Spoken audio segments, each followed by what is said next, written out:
building capacity of the youth. This is our responsibilities.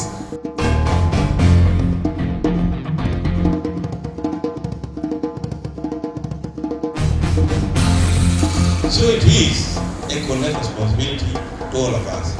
It is not my own collective responsibility. So the media plays a role in defining and standardizing South Sudan to the world.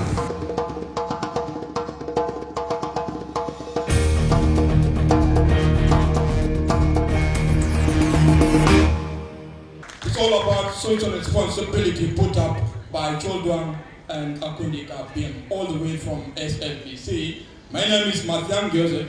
As you know, I'm not here to dominate the stage.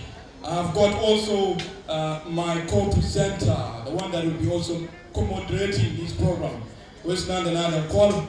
Chol is here to take over the microphone as I also sit and wait for the next phase of the program. So Chol, the stage was come and take over the microphone. Ladies and gentlemen, good evening to you all. My name is Chol Ahmad. I'm a junior diplomat. I work at the Ministry of Foreign Affairs and International Cooperation. Our topic of discussion today is social responsibility. So before I go ahead much, I would like to introduce to you my co-moderators. To my right is Ms. Becky Agunde. Thank you so much, our moderator, Chol Ahmad, for this wonderful introduction. First and foremost, I would love to welcome each and everyone here who has been able to come and attend this occasion. My name is Bakita Akundigabi. I am a news presenter at SSBC, a young leader. I was once chairperson of a Bokwe community in Uganda, an activist. And to her right is Mr. Chol Duang. Mr. Chol Duang is a fellow of Mandela Washington Fellowship 2019. He's also an activist, and also he is a news anchor at SSBC. Thank you so much, Chol Ahmad and Bakita, as we always say, Becky, for the wonderful introduction. And thank you to everyone that has come here today. Of course, Honorable York Justin, the Commissioner for South Sudan Human Rights Commission, thank you for making it here. Simon Dekwal, thank you also for coming. It's such an amazing opportunity that you see here today. Also, Arusia Tanga, our SSBC reporter at Arusha Parliament, the East African Parliament, thank you for coming. And of course, Alicia and everybody that I know, thank you for all coming. From here now, we're going to proceed to the high table or the panelists with our program. And I throw the question, simple question. Of course, you've already been introduced. I throw a question to you, Emmanuel Mentolako, the chief editor of Dawn newspaper. How do you understand social responsibility in your own way? Thank you very much for the wonderful introduction. I honor everybody who has come here. I recognize faces, and I am very happy to see all of you here. It is also part of responsibility to have come all the way to come and listen to us. So I do believe that you leave here having learned something from us. My understanding of social responsibility in South Sudanese context is very simple. The idea of social, when you talk of social, you are trying to say that you are not alone. Okay? So don't eat alone.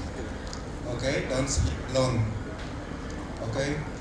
When we were in the seminary, our rector, we used to escape from the seminary, we escaped to town. And it is illegal to the seminary to go to town. One day, the rector said, you boys, why do you like escaping to town? And we couldn't answer him. Then he said, one day, when you wake up, you are going to town and you don't meet any single person on the way, you will come running back to this compound. Now what does it mean? It means human beings are social beings. So the idea of social responsibility is the idea of collective togetherness, collective support that we give to each other. That's what we call social responsibility. So I am responsible of you, you are responsible of me. Take another example. If I'm walking and Honorable Thief is following me, then I drink water from this bottle and I throw it down. I'm not supposed to do that. I'm supposed to put it in the tin, in the bin tin. Yeah? But he picks it. That is, he has become responsible, and I've become a social irresponsible. So what I did is social responsibility problem by littering, and he picks it. So in a simple way, that is how I understand social responsibility. Thank you very much. We have been requested to stand up when we are speaking by the audience band. I did, so thank you.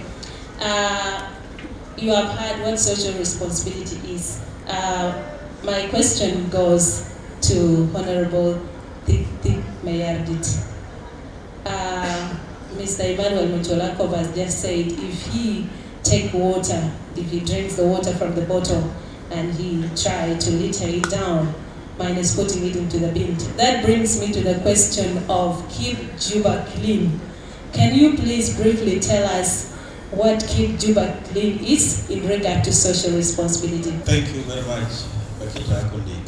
My name is Tik Mayadit. I'm a Deputy Mayor for Physical Infrastructure and Development in Juba City Council. Social responsibility means that it is a collective responsibility to all of us, as a citizen, as a human being, and as a person which is living together with his relatives or with his friends.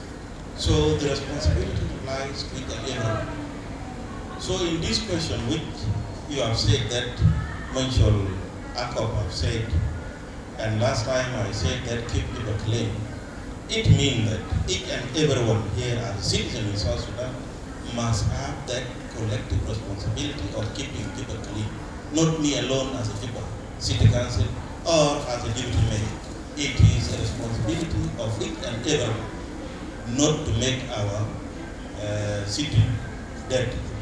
Because when we do it in that way, each and every person which is coming as a visitor to this country will say that that is how the behaviors of South Sudan people are, which is not. As the people of South Sudan, we are known that we are very respected people. We respect on ideology which you have. So it means that when you do that, I will also follow you and find you as a person which is responsible for this city. So it is a collective responsibility to all of us. It is not my own collective responsibility, or it is not anybody. It must begin from me and go to you. Thank you very much. Thank you so much, Honorable Tik Mayardit, for that wonderful insight. Keep Juba clean. It is part of our responsibility, and that's why we thought that we could make this initiative, to cut across the country, not only Juba. It is in fact keep South Sudan clean, but because he is in Juba and is the deputy town mayor for physical infrastructure and development, that's why he said keep Juba clean, because this is town where he's dwelling. Now my next question goes to Mr. President. In regard to this country and the youth you are managing, what do you understand by social responsibility? And can you give us some of the duties the young people in this country are supposed to carry out in regard to the topic of today's discussion? Thank you very much. First of all, I would like to apologize for coming late. I was actually also having other important occasion. We went to the airport to receive the UN Secretary General envoy on youth. She arrived to Juba today. That's why we were there to receive her. This is also one of the social responsibilities as a youth of this country to make sure that we are connected with the rest of the world. As we all aware, there is SDGs where South Sudan is still so behind. So we need to compete with the rest of the world to reach where the world are now. Coming to your question, I think social responsibilities is mean that everyone has a collective responsibilities to contribute, especially us as the youth in this country. We have a collective responsibility in contributing in nation building. We know our fathers fought and sacrificed their lives and their future in order to have a country called South Sudan. And now the time of war is ended and it's time for nation building. So it's our responsibilities as the youth to participate and contribute in development and nation building. So I urge every young person to take a lead in leading our society to make sure that we are united. And also, in terms of also cleaning the city, it's also the role of the youth in this country. The leadership might provide us with the tools and everything, but we are the one to implement every program or every project coming from our leadership. So also as a National Youth Union, we are aiming of building capacity of the youth. This is our responsibilities that we need to build the capacity of the youth of this country to make them self-reliant. So these are our first priorities, and we think together with the government and other stakeholders, we will reach some point that we at least try with the little capacities that we have to make sure that the youth of this country are participating in all sectors or factors of the government. So this is my understanding about social responsibilities. It's about the collective responsibilities that everyone has a role. And I think as a citizen, you have duties as well as rights. So social responsibility is one of the duties that everyone has to keep in mind, that he has to contribute in his country. Thank you very much. Thank you. Thank you so much for that articulate explanation. And from here, I would like to throw a question to Honorable Ngol Dasmiyag. What do you understand by social responsibility? In 3 minutes, you may stand up. Thank you.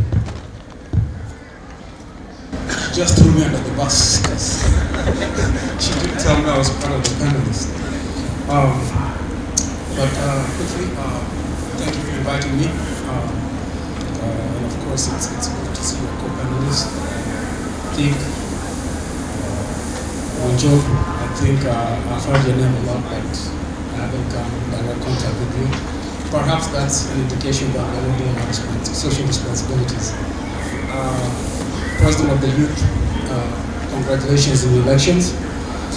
I also like to think you're my president, and I sometimes think I'm young, but a lot of people don't think so. So I don't know where I fall at this point, but I'll still call you my president. Social responsibility, the notion that individuals and organizations or people have to do their civic duties for the betterment of society as a whole. Of course, it's simple in notion, but a little bit complicated in application, and perhaps even elusive trying to understand what it is. In South Sudan, here at home, I think we look at it as an alien concept,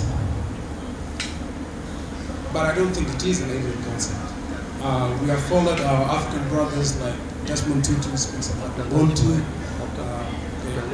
the idea that you're my brother's keeper and all that kind of stuff. In South Sudan, we don't think we're connected to that. But I beg to differ with that, because if you look at South Sudan, I think the founding fathers of this country, I think were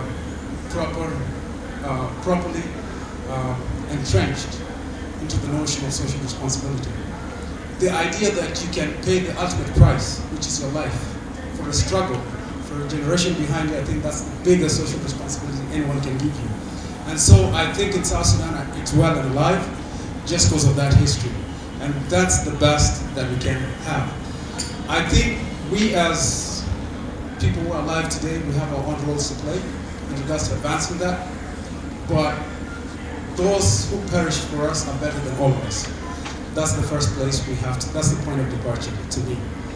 Now, the second issue is, even here at home domestically, I think for those who have been following the news, There was a South Sudanese doctor, Dr. Attad, who won a prize at the UN, I think it was last year or the year before, for doing a fabulous job in his home area. He was the only doctor operating in that place, no salary, treating people. These are people we should take as our heroes, because they do a lot of work outside without strings attached, as you said. Fairly very recent, I think there's a young man, really young basketball superstar, who all day for those who have been following the basketball wave. I think he's putting his work and his energy and his resources to ensure that South Sudan becomes a better place for young athletes. So these are people we need to look at and follow them. And as much as we call on each other to ensure that we pay our respects and carry out our duties, we should also give credit where it's due for those who have done it. That's the only way to encourage them to keep on doing that. And if you look a little bit farther down the line, I think there's people like Manute Bo, who actually spent his fortune ensuring he pumps in whatever he had to ensure that South Sudanese are better off. So these are not alien concepts. We do have them within us. We just need to tap deeper into them and try to understand them from our context. Perhaps we need to have local languages to understand what social responsibility is, because you can only understand what you see and what you understand. And I think it's the role of all of us to ensure that we can disseminate that into places it has to go to. I know that South Sudan is a young population, and so the future of this country essentially lies with that generation. Depending on how you understand this brilliant idea, I think that builds the future. The more we don't look at it from the lens of our forebearers, then the more we're going down the drain. And so we have to be able to get out of the ditch by looking into what this really means. And that's why I say from the beginning it's a simple concept, but it's very complicated in application. And that's what we need to teach ourselves. I think that belief is inherent in all of us. We haven't yet mastered it to the point where we can all mobilize around certain ideas and push for certain agendas. And once we can do that, I think the future is bright for South Sudan. Thank you very much. The chief editor, Mr. Emmanuel, we understand that social responsibility is for the betterment of the society. From the media angle, how do you, or what can you advise the youth of South Sudan? How do you expect the youth of South Sudan to, carry on the social responsibilities? Because now this world is driven by media, and South Sudan is a diverse country. I would like to thank our colleagues who mentioned issues that concern social responsibility. The idea of capacity building from the president of the National Youth Union, and the idea that our forefathers paid the ultimate price with their own lives so that South Sudan can have the independence we have today as a major SR responsibility of their time. Now coming to our time, I work in the media, and what we usually do in the media is to become the mouthpiece to those who cannot speak for themselves. We become the platform that allow people to express themselves, to discuss issues of democracy, to discuss issues of governance. Now, if you look at the South Sudanese context, you will see that the media has been squeezed. During the war, the media was the best friend of the SPLA. After independence, the media is the worst enemy of the SPLM. Because the SPLM expects the media to use the same old language of saying the Khartoum regime is destroying the South. There is no Khartoum regime now which is destroying the South, so we are talking about our issues. I do print, and print, when you you get attracted to buy my newspaper? It is the information that I wrote there which must attract you, isn't it? If the information is controlled by the government, how can I sell the paper? So I've reduced my newspaper only to 1,000 copies so that I can survive. This is how I'm making my business. But ideally, there is no access to information, so the media business is very weak. This is what I must tell young people. Thank you very much. That's a wonderful insight from him. He's the chief editor of the Dawn newspaper, whereby he's saying there is no much business, but he's saying as well, don't give up, right? We shouldn't give up. We have to try and strive for the best. I'm going to throw my question to James Arusi. He's based in Tanzania, Empton. Media is the fourth estate in the country after the judiciary, executive and parliament and all that. Media come as the fourth estate in the country. In regard to social responsibility, how we are supposed to disseminate messages in this country, how we are supposed to disseminate information. Mr. Moncholakov has just said earlier on he reduced to 1,000 to survive. Can you compare in 3 minutes how you see the East African setting in media and that of South Sudan, and how best can you advise us? Thank you. As a media in South Sudan to also derive the South Sudanese characteristics. What do we pressure more in our country, and what defines us as South Sudanese? So the media plays a role in defining and standardizing South Sudan to the world. But if the media does not take that, then basically we don't have that prestige and derive our own wealth of being respected as South Sudanese. First of all journalists need to consider one thing, a South Sudanese. Then later you can take the media ethics, but characterize this with the South Sudan characteristics and the norms, the traditional norms. So this will help us to build up a green posture, like, okay, South Sudan is this. But if we go in another angle, that does not completely keep your dignity as a national and as a citizen of South Sudan, then basically we are going to let even ourselves as human, there are things that are wrong within us, but we do not let everybody know it. So we have to at least keep it down and derive it in our own characteristics. Define the media ethics, journalistic ethics with the South Sudan characteristics. Thank you. Thank you so much. Responsibilities. What are some of the roles that you are looking into for your vision in the office? 2 minutes. Some of the role your office is looking into to strengthen and build the capacity of the youth in this country. Thank you. 2 minutes. Thank you once again. I think our responsibilities as National Youth Union is first to make sure that the youth are participating in decision making and at all levels of government. We are advocating for the right of the youth to participate in the next government. We all have that there is 20% affirmative action that youth must participate. And that is what we are fighting for, and I think the leadership is actually very positive when they are responding to our demand that youth are supposed to participate, to give them a space to express their views, and also they are supposed to participate in decision making.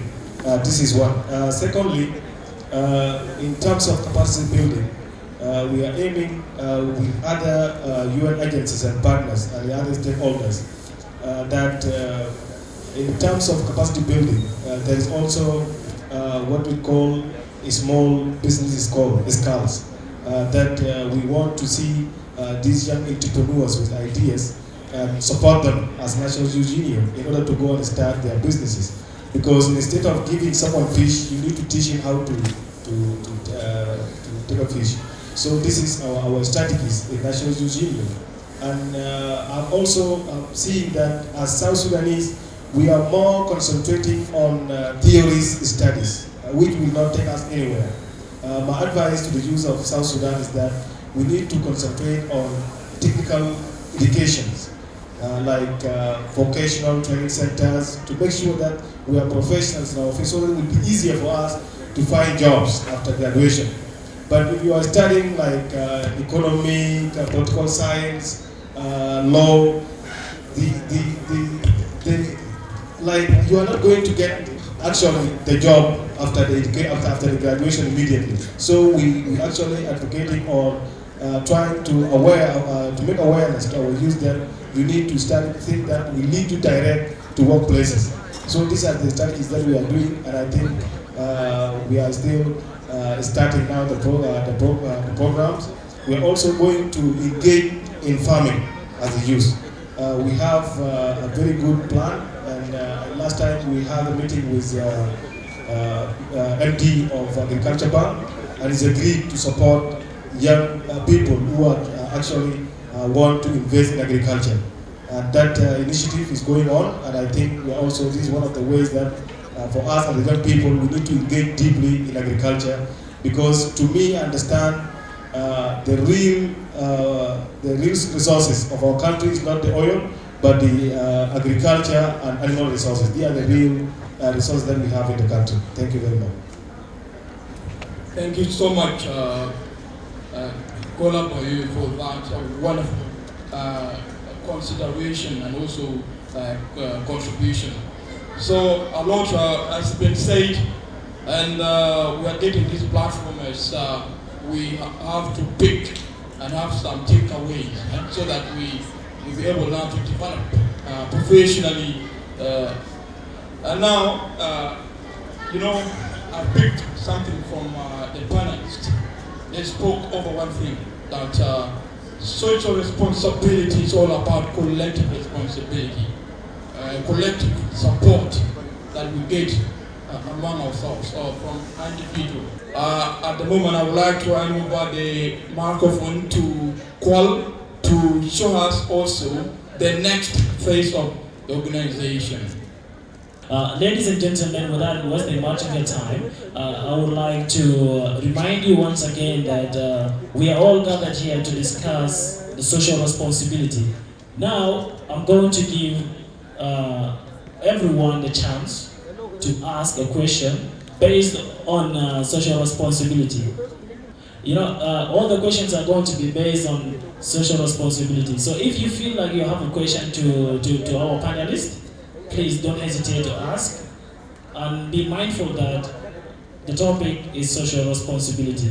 So at this juncture, ladies and gentlemen, allow me to reintroduce to you Mr. Chol. Chol, please, you're most welcome to the floor. Thank you so much. I appreciate. Right now, I'm going to recognize more of our invited guests, and there I can see we have Anna Maker. She's actually the manager and the CEO as well of Image World and Production Company Limited. It does photography and videography. So these are young entrepreneurs that we have in our country, and it's my advice that we consider such individuals at any capacity that we are able.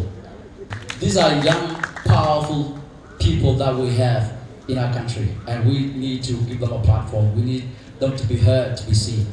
But at this moment, I will, of course, not want to bore you.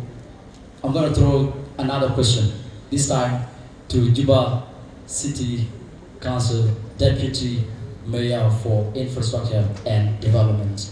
It's a simple question. We are seeing, you mentioned this on several occasions, and people follow you a lot, but there are young people like you, for your bold leadership. You stand up to a challenge. Just a simple question we're going to ask you. How do you help all these young people? How do you, as somebody in the position of leadership, how do you encourage young people who are these creative young people in business, in media, in civil society and advocacy, in government, across all social spectrum? Just in 3 minutes. Thank you.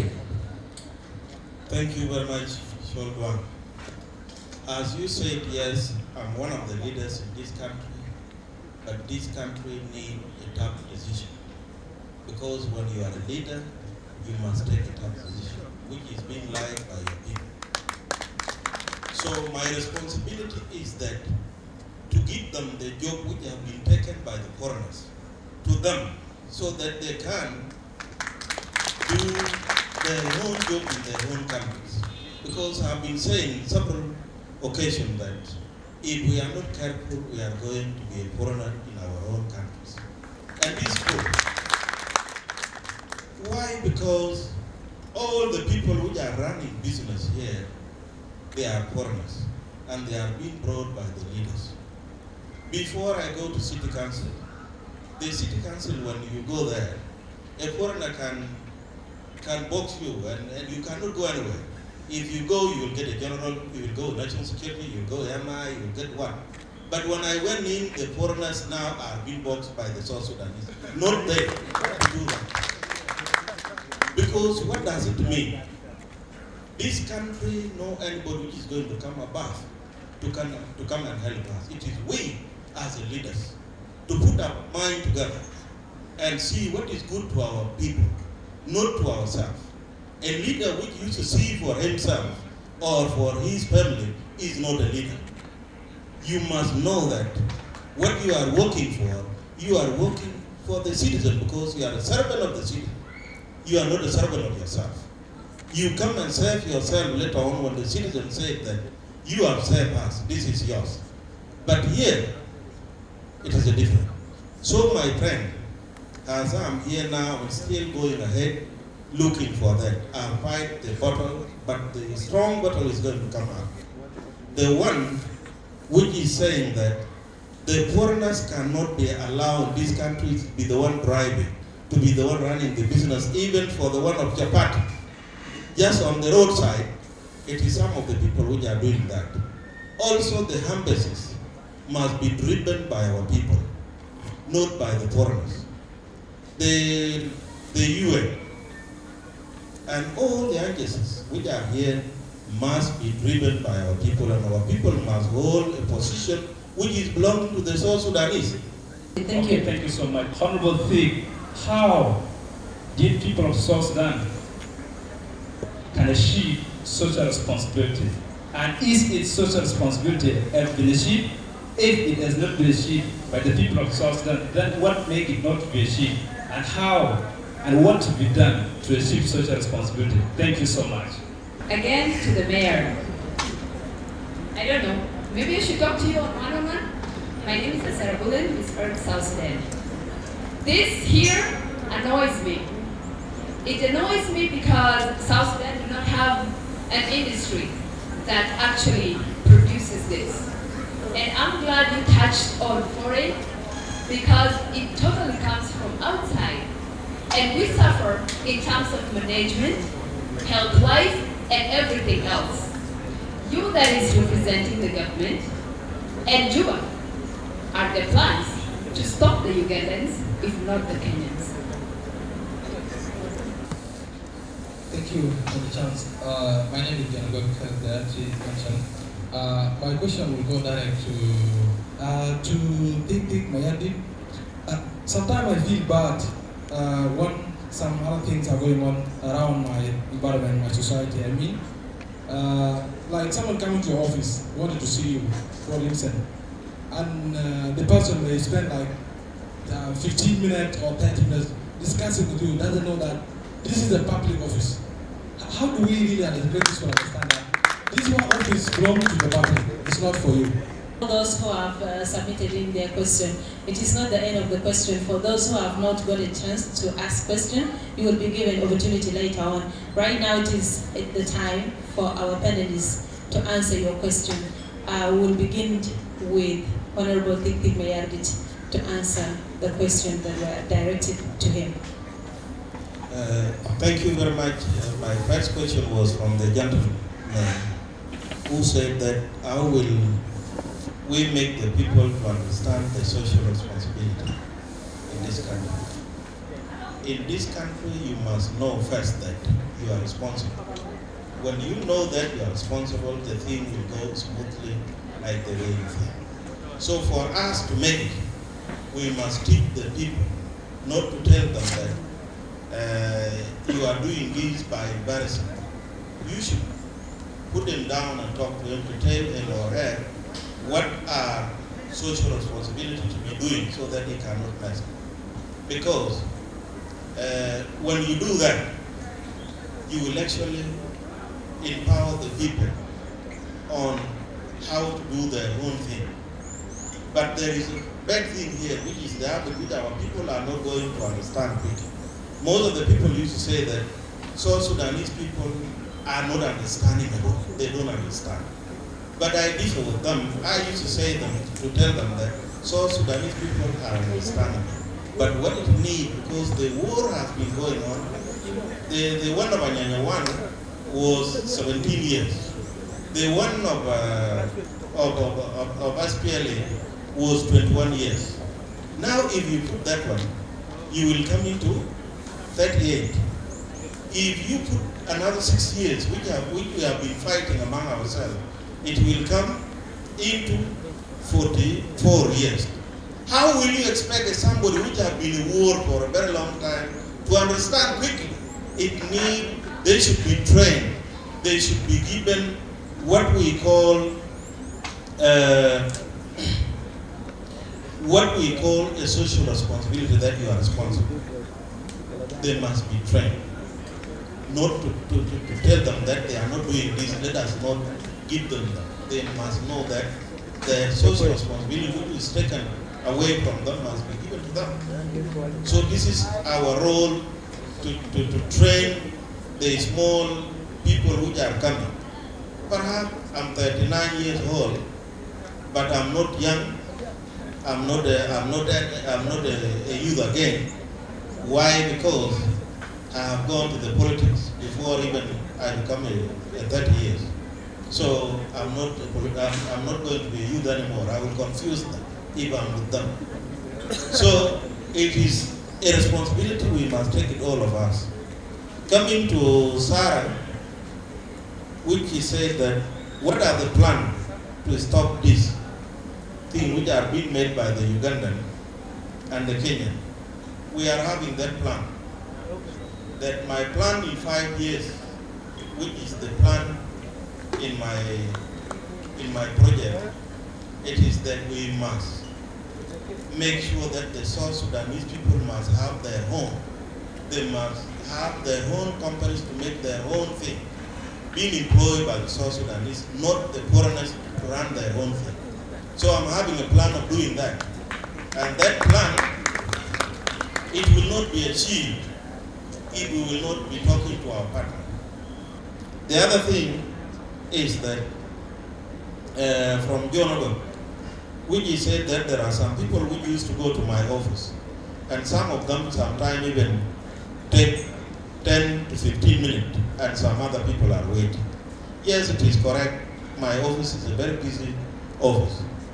But it is an habit that if you don't understand, and you just tell him, I've understood yours, you just go away, he will take you as a bad person.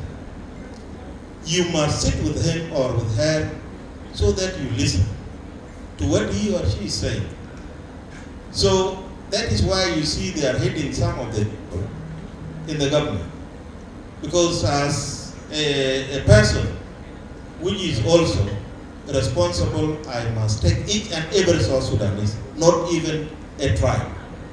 Because you make yourself to balance yourself as a tribe, you will not. I'm a property of the South Sudanese. I'm not a property of my tribe. I'm not a property of my own family. So I must to listen to them, what they are saying. There are some people which can talk slowly. You cannot tell him or her that you talk. Then you have harassed them. So in that way, I'm managing. Sometimes I don't eat, but I don't blame myself because I'm serving the nation. Serving a nation, you must provide all the things which you wanted to do. So I've understood, but they will understand slowly. We will not take it away by that. Thank you. Thank you so much, Honorable Dik Mayardit, for the wonderful answering of the question. For being briefed, because of time, we are about to depart from here. The limited time that was given to us is done. Ladies and gentlemen, I and Chol came up with this idea, plus our colleague Kwalamat. This is a platform actually where we'll be discussing ideas that are bothering the society, bothering the youth in this country. It is not the end of it, this is the launching of it. And at this juncture, I would want to recognize and appreciate each and everyone here who has come to this occasion today. It is all the way from South Sudanese, and we just came, put our ideas together and say this is what we are going to do. This is our responsibility to discuss and pass the information to the public about the problems and the goods that we are doing, like the company, the Image Wall, which has captured today's event free of charge. These are the things we are doing, and we want to recognize someone like Monchola, who has put in much to publish this occasion free of charge when we advertised it the other day. We also want to recognize Honorable Tik Mayandit for coming into our occasion on a short notice. Thank you so much for this wonderful discussion you have held with your young people. And to the President, we are really privileged to have you here, and the media is the fourth estate in the country, and if the media is not given a platform, I don't think there is a way the activities within the government can run. So I would beg you to put more emphasis on the young people and the ideas they are carrying out. I'll give the mic to my colleague, Duang, to say a few remarks and recognize a few people before we wind up with this program. Thank you. Thank you. Thank you. Thank you so much, Akundika Bim, and also my colleague Kwalamat, for the wonderful work done. And thank you everybody who has made it here tonight. Thank you to our wonderful panelists. Thank you to Noel Gasmiak, the Human Rights Commissioner, for coming. Thank you, Simon Denkwal, the chair for West Intellectual Group, for making it here. Thank you for that wonderful speech. Thank you, Arusia Changa, our reporter to East African Parliament, for coming. Thank you, Fernandez Paul, our colleague, and also the Vice President of the National Youth Union. Congratulations for that opportunity. Thank you, Dem Toto, for coming to perform such a wonderful performance, and of course we're going to close it. Thank you, Annette Black. Thank you, David Monodanga, our investigative reporter. Thank you so much for coming. Zaida Ibrahim, thank you for making it. Thank you everybody. Of course, Maureen, who else? All my friends that have come here tonight, our friends, excuse me, not my friends, our friends who have come here, my colleagues from SSBC, Ayul Chan, Jonah Book, everybody, so many of you, thank you for coming.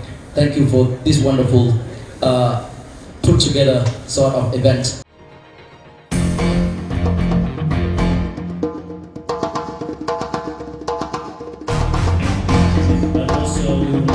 Building capacity of the youth. This is our responsibilities.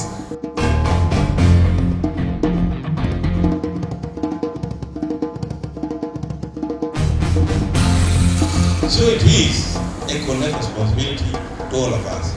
It is not my own collective responsibility. So the media plays a role in defining and standardizing South Sudan to the world.